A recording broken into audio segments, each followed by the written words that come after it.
नमस्कार, न्यूज़ 12 हिमाचल देख रहे हैं आप और मैं हूं मोहन। आप कहां से यह न्यूज़ देख रहे हैं कमेंट बॉक्स में ज़रूर बताइए। हिमाचल डीए एरियर भूल जाए सरकारी कर्मी, सब्सिडी पर भी मंडराया संकट, वित्त विभाग की चेतावनी। हिमाचल प्रदेश की आर्थिक वर्तमान स्थिति जो है वो काफ़ी नाजुक है, जहां विकास की रफ्तार और सरकारी खजाने के बीच गहरा असंतुलन पैदा हो गया है। केंद्र सरकार से मिलने वाले राजस्व घाटा अनुदान आरडीजी के बंद होने की आहट ने राज्य के वित्तीय चूल्हे हिला दिए हैं। वित्त विभाग की हालिया चेतावनी के बाद अब यह डर सताने लगा है कि यदि हालात न सुधरे तो प्रदेश में एक बड़ा आर्थिक आपातकाल जैसे हालात पैदा हो सकते हैं।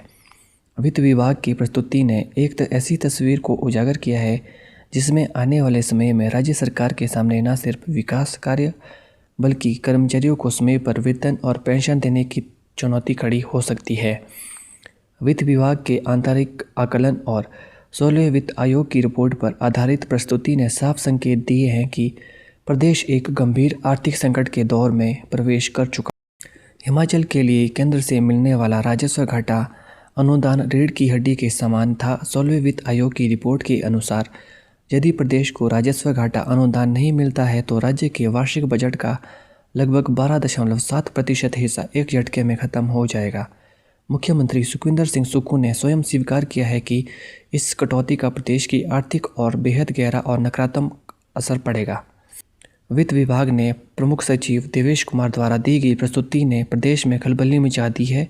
विभाग ने संकेत दिए हैं कि आर्थिक संतुलन बनाए रखने के लिए सरकार को कई सख्त और अप्रिय फैसले लेने के लिए मजबूर होना पड़ सकता है।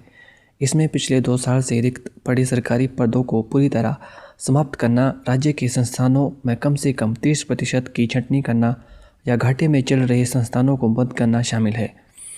इसके अलावा नए वेतन आयोग की सिफारिशें और किसी भी तरह के वेतन संशोधन को लेकर फिलहाल रोकने पर सुझाव दिया गया। डीए एरियर के साथ छंटनी की लटकी तलवार। प्रदेश के लाखों सरकारी कर्मचारियों के लिए वित्त विभाग की रिपोर्ट के किसी भी बड़े झटके को कम नहीं है। रिपोर्ट में स्पष्ट किया गया है कि आने वाले समय में महंगाई भत्ते, डीए की किस्तें और एरियर के भुगतान को रोकना पड़ सकता है। स्थिति इतनी गंभीर बताई जा रही है कि कर्मचारियों और पेंशनभोगियों को समय पर वेतन और पेंशन मिल जाए वही बड़ी बात है।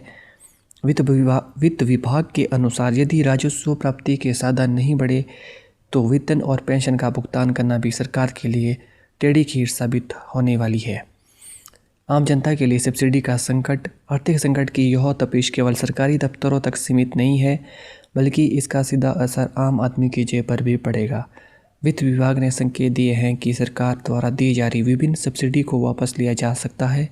इसमें राशन डिपों में मिलने वाली रियायत, बिजली और पानी के बिलों पर दी जा रही छूट और कूड़े के बिलों पर मिलने वाली राहत शामिल है। यहाँ तक कि हिमाचल की सड़क परिवहन निगम के माध्यम से दी जाने वाली रियायतें, यात्रा सुविधाएं, कैंची से चलने के संकेत मिल रहे हैं, जिससे आम जनता का घरेलू बजट बिगड़ सकता है। ओपीएस और सब्सिडी पर मुख्यमंत्री का सख्त स्टैंड। इन तमाम नकारात्मक संकेतों और वित्त विभाग की सिफारिशों के बीच मुख्यमंत्री सुखविंदर सिंह सुक्खू ने एक मजबूत राजनीतिक रुख अपनाया है। दिल्ली दौरे के दौरान उन्होंने स्पष्ट किया है कि ओल्ड पेंशन स्कीम ओपीएस किसी भी सूरत में बंद नहीं होगी, चाहे वो वित्त विभाग की सिफारिशें कुछ भी हो। मुख्यमंत्री ने प्रदेश की जनता को और कर्मचारियों को भरोसा दिलाया है कि सरकार और अपने आंतरिक संसाधनों को मजबूत करने के लिए दिन रात काम कर रही है। उन्होंने यह भी साफ किया है कि आम जनता को दी जाने वाली अनिवार्य सब्सिडी जारी रहेगी और सरकार वेतन और पेंशन के भुगतान में कोई बाधा नहीं आने देगी। आपका इसमें क्या विचार है, कमेंट बॉक्स में ज़रूर बताएं।